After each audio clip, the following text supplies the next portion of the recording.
ನಮಸ್ಕಾರ ಸ್ನೇಹಿತರೆ. ಎಲ್ಲದಕ್ಕೂ ಒಂದು ಲಿಮಿಟ್ ಅನ್ನೋದಿರುತ್ತೆ. ಆ ಲಿಮಿಟ್ ಕ್ರಾಸ್ ಆದ್ಮೇಲೆ ಏನಾಗುತ್ತೆ?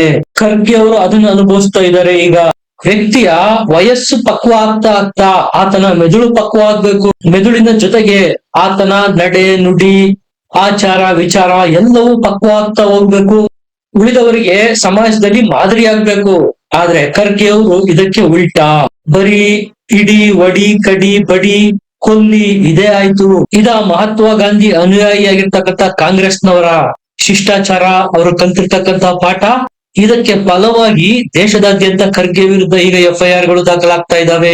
ಏಡ್ ಸ್ಪೀಚ್ ನಲ್ಲಿ ಪವನ್ ಖೇರಾಗಾದ ಗತಿ ಈಗ ಖರ್ಗೆಗೂ ಆಗ್ತಾ ಇದೆಯಾ? ಈಗಾಗ್ಲೇ ಗುಜರಾತಿಗಳನ್ನ ಕೆಣಕಿ ಬೇಷರತ್ತು ಕ್ಷಮೆಯಾಚಿಸಿದ್ರು ಇದೇ ಖರ್ಗೆ. ಇರಲಾರ್ದವರು ಇರುವೆ ಬಿಟ್ಕೊಂಡ್ರು ಅನ್ನುವಂತೆ RSS ನ ಕೆಣಕುವ ಮೂಲಕ ತನ್ನ ಕೆಡ್ಡಾನ ತಾನೇ ತೋಡಿಕೊಂಡ್ರ. ಅಧಿಕಾರ ಇಲ್ಲದೆ 12-13 ವರ್ಷಗಳಿಂದ ಚಡಪಡಿಸ್ತಾ ಇದ್ದಾರೆ ಖರ್ಗೆ. ಒಬ್ಬ ಚಾಯ್ವಾಲ ಅಧಿಕಾರ ಹಿಡಿದು ಬಿಟ್ನಲ್ಲ, ನಮ್ಮನ್ನ ಪ್ರತಿಪಕ್ಷದಲ್ಲಿ 3 ಬಾರಿ ಸತತವಾಗಿ ಕೂರಿಸಿಬಿಟ್ನಲ್ಲ. ನಾವು ಅಧಿಕಾರ ಅನುಭವಿಸೋದಕ್ಕೆ ಹುಟ್ಟಿರೋದು. ಇಂತಹ ದುರಹಂಕಾರನೇ ಕಾಂಗ್ರೆಸ್ಸಿಗರನ್ನ ಈ ಪರಿಸ್ಥಿತಿಗೆ ತಂದಿಟ್ಟಿರೋದು. ಖರ್ಗೆ ಅವರು ಅಧ್ಯಕ್ಷರಾದ ನಂತರ ಎಷ್ಟು ರಾಜ್ಯಗಳಲ್ಲಿ ಚುನಾವಣೆ ಗೆಲ್ಸಿದ್ದಾರೆ ನೀವೇ ಹೇಳಿ? ಇವರ 1 ಪಾಯಿಂಟ್ ಅಜೆಂಡಾ ಮೋದಿ ವಿರುದ್ಧ ವೈಯಕ್ತಿಕ ವಾಗ್ದಾಳಿ ಮಾಡೋದು. ಈ ಹಿಂದೆ ಇದೇ ಖರ್ಗೆ ಅವ್ರು ಏನ್ ಹೇಳಿದ್ರು? ಮೋದಿ ಅವರೇ, ನಿಮ್ಮ ಮುಖಾನ ಎಷ್ಟು ಸಾರಿ ಅಂತ ತೋರಿಸ್ತೀರಾ? ಕಾರ್ಪೊರೇಷನ್ ಎಲೆಕ್ಷನ್ ಇಂದ ಹಿಡಿದು MP ಎಲೆಕ್ಷನ್ ವರೆಗೂ ನೀವೇ ಪ್ರಚಾರಕ್ಕೆ ಬರ್ತೀರಾ? ಎಂತಹ ದುರಹಂಕಾರ ನೋಡಿ ಇವರಿಗೆ. ಕಾಂಗ್ರೆಸ್ನ ಯುವರಾಜನನ್ನ ಮೆಚ್ಚೋದಿಕ್ಕೆ ಇನ್ನೊಬ್ಬರ ಮೇಲೆ ವೈಯಕ್ತಿಕ ವಾಗ್ದಾಳಿ ಮಾಡೋದು. ಇದರಿಂದ ಮೋದಿಗೆಲ್ಲ ಲಾಸ್ ಆಗೋದು, ಉಲ್ಟಾ ಕಾಂಗ್ರೆಸ್ ಪಕ್ಷಕ್ಕೆ ಲಾಸ್ ಆಗೋದು ಅನ್ನುವ ಸಾಮಾನ್ಯ ಪರಿಜ್ಞಾನನೂ ಇಲ್ಲ. ಈ ಹಿಂದೆ ಇದೇ ಖರ್ಗೆ ಏನ್ ಹೇಳಿದ್ರು? ಜರ್ಮನಿನಲ್ಲಿ ಯಾವ ರೀತಿ ಹಿಟ್ಲರ್ ಮಾಡಿದ್ನೋ ಅದೇ ರೀತಿ ಭಾರತದಲ್ಲಿ ಈಗ ಮೋದಿ ಮಾಡ್ತಾ ಇದ್ದಾರೆ.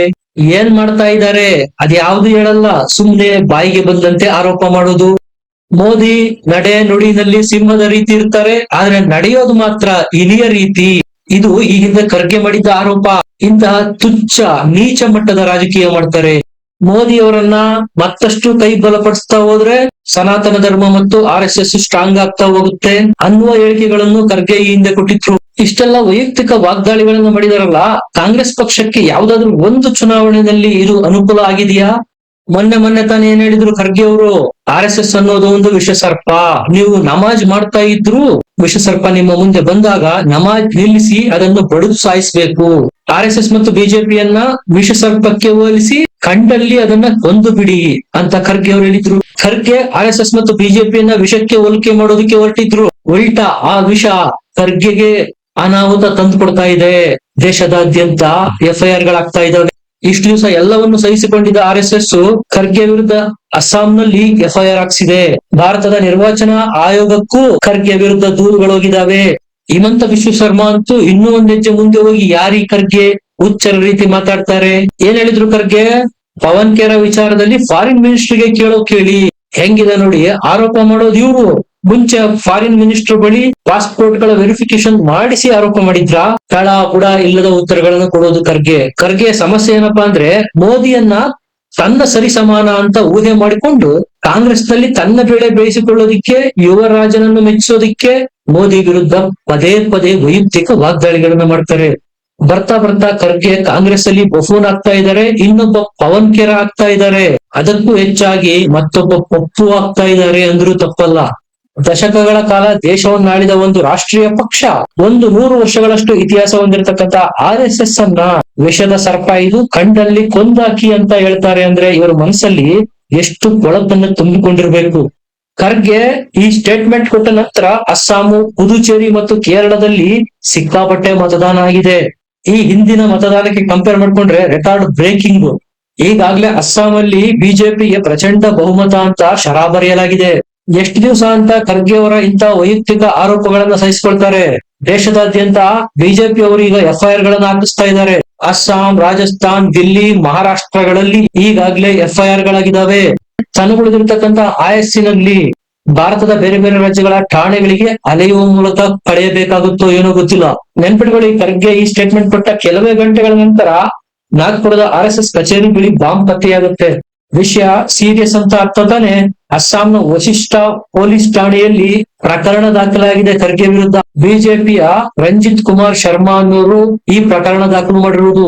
ಮಲ್ಲಿಕಾರ್ಜುನ ಖರ್ಗೆ ಶತ್ರುತ್ವವನ್ನು ಹೆಚ್ಚಿಸ್ತಾ ಇದ್ದಾರೆ, ಸಾರ್ವಜನಿಕ ಶಾಂತಿಗೆ ಧಕ್ಕೆ ತರುವ ಸ್ಟೇಟ್ಮೆಂಟ್ ಗಳನ್ನ ಕೊಡ್ತಾ ಇದ್ದಾರೆ. ಇವರ ವಿರುದ್ಧ ಕಾನೂನು ಕ್ರಮ ಕೈಗೊಳ್ಳಬೇಕು ಅನ್ನೋದು ಪ್ರಕರಣದಲ್ಲಿರೋದು. ಬರೀ ಮುಸ್ಲಿಂ ತುಷ್ಟೀಕರಣ ಮಾಡೋದು, ಅಲ್ಪಸಂಖ್ಯಾತರನ್ನ ಓಲೈಕೆ ಮಾಡೋದಿಕ್ಕೆ ಬಹುಸಂಖ್ಯಾತರನ್ನ ಕೊಲ್ಲಿ ಅನ್ನೋದು.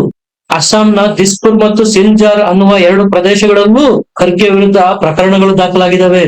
ಇನ್ನು ರಾಜಸ್ಥಾನದ ಜೈಪುರದ ಅಶೋಕ್ ನಗರ ಪೊಲೀಸ್ ಸ್ಟೇಷನ್ ಅಲ್ಲೂ ಪ್ರಕರಣ ದಾಖಲಾಗಿದೆ. ಈ ಪ್ರಕರಣ ದಾಖಲು ಮಾಡಿಸಿರೋರು ವನ್ಯಜೀವಿ ಪ್ರೇಮಿಗಳು. ಹಾವನ್ನ ಕೊಲ್ಲಿ ಅಂತ ಪುಸಲಾಯಿಸಿದ್ದಾರೆ ಖರ್ಗೆ ಅವರು. ಇದು ವನ್ಯಜೀವಿ ಕಾನೂನಿನ ಉಲ್ಲಂಘನೆ ಆಗುತ್ತೆ ಅಂತೇಳಿ ವನ್ಯಜೀವಿ ಪ್ರೇಮಿ ಸೂರಜ್ ಸೋನಿ ಅನ್ನೋರು ಈ FIR ಹಾಕ್ಸಿರೋದು. 1972ರ ವರ್ಲ್ಡ್ ಲೈಫ್ ಪ್ರೊಟೆಕ್ಷನ್ ಆಕ್ಟ್ ಗೆ ವಿರುದ್ಧ ಇದು. ಜೀವ ಜಂತುಗಳನ್ನು ಸೃಷ್ಟಿ ಮಾಡಿರ್ತಕ್ಕಂತಹ ಭಗವಂತನೇ ಎಲ್ಲೋ ಇದ್ದಾನೆ, ಆದ್ರೆ ಖರ್ಗೆ ಅವರು ಕೊಲ್ಲಿ ಅಂತಾರೆ ನೋಡಿ. ನಮ್ಮ ಸಮಾಜದಲ್ಲಿ, ನಮ್ಮ ಮನೆಯಲ್ಲೇ ಆಗಿರ್ಬೋದು, ಕೆಲಸ ಮಾಡೋ ಸ್ಥಳಗಳಲ್ಲೇ ಆಗಿರ್ಬೋದು, ಎಲ್ಲಾದ್ರೂ ಹಾವು ಕಂಡ್ರೆ ಅದು ವಿಷದ್ದೇ ಆಗಿರಬಹುದು, ಅದು ನಮ್ಗೆ ಹಾನಿನೇ ಮಾಡಿರಬಹುದು. ಆದ್ರೆ ಜನ ಏನ್ ಮಾಡ್ತಾರೆ, ಉರಗ ತಜ್ಞರಿಗೆ ಕರೆ ಮಾಡಿ ಅದನ್ನು ಇಡಿಸಿ ಸುರಕ್ಷಿತವಾಗಿ ಅರಣ್ಯ ಪ್ರದೇಶಕ್ಕೆ ಬಿಟ್ಟು ಬರ್ತಾರೆ. ಆ ಜೀವಿನಲ್ಲಿ ವಿಷ ಇದೆ, ಕಚ್ಚುತ್ತೆ, ಹಾನಿ ಮಾಡುತ್ತೆ ಅನ್ನೋ ಮಾತ್ರಕ್ಕೆ ಕೊಲ್ಲಿ ಅಂತ ಕರೆ ಕೊಡೋದಾ? ಖರ್ಗೆ ಅವರೇನಾದ್ರೂ ಆ ಜೀವ ಜಂತನ್ನು ಸೃಷ್ಟಿ ಮಾಡಿದಾರ? ವಯಸ್ಸಾದಂತೆ ಮೆಚುರಿಟಿ ಬರುತ್ತೆ, ಆದ್ರೆ ಅದನ್ನ ಕಳ್ಕೊಳ್ತಾ ಇದ್ದಾರೆ ಖರ್ಗೆ ಅವರು. ಅಥವಾ ಮೆಚುರಿಟಿ ಇದ್ರೂ ಬೇಕಂತ ಒಂದು ವರ್ಗವನ್ನು ಟಾರ್ಗೆಟ್ ಮಾಡುವ ಮೂಲಕ ತನ್ನ ಹುದ್ದೆಯನ್ನು ಉಳಿಸಿಕೊಳ್ಳುವ ಪ್ರಯತ್ನನ. ಹಾವು ವಿರಳಾತಿ ವಿರಳ ಸಂತತಿನಲ್ಲಿ ಬರುತ್ತೆ. ಅದನ್ನ ಪ್ರೊಟೆಕ್ಷನ್ ಮಾಡೋದಕ್ಕೆ ನಮ್ಮ ಕಾನೂನಿನಲ್ಲೇ ನಾವು ವ್ಯವಸ್ಥೆಗಳನ್ನ ಮಾಡ್ಕೊಂಡಿದ್ದೇವೆ. ಆ ಕಾನೂನನ್ನು ರೂಪಿಸೋದು ಯಾರು? ಸಂಸತ್ತು.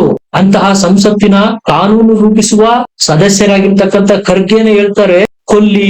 ಅಷ್ಟೇ ಅಲ್ಲ, RSS ಮತ್ತು ಬಿಜೆಪಿಯನ್ನ ಹಾವಿನ ರೀತಿನೇ ಕೊಲ್ಲಿ ಅಂತಾನೂ ಕುಸಲಾಯಿಸ್ತಾ ಇರೋದು. ದಿಲ್ಲಿನಲ್ಲಿ ಬಿಜೆಪಿ ನಾಯಕ ನರೇಂದ್ರ ಕುಮಾರ್ ಚಾವಲ್ ಅವರು ಚುನಾವಣಾಧಿಕಾರಿಗಳಿಗೆ ಕಂಪ್ಲೇಂಟ್ ಕೊಟ್ಟಿದ್ದಾರೆ, ಇದು ನೀತಿ ಸಂಹಿತೆಯ ಉಲ್ಲಂಘನೆ ಅಂತ.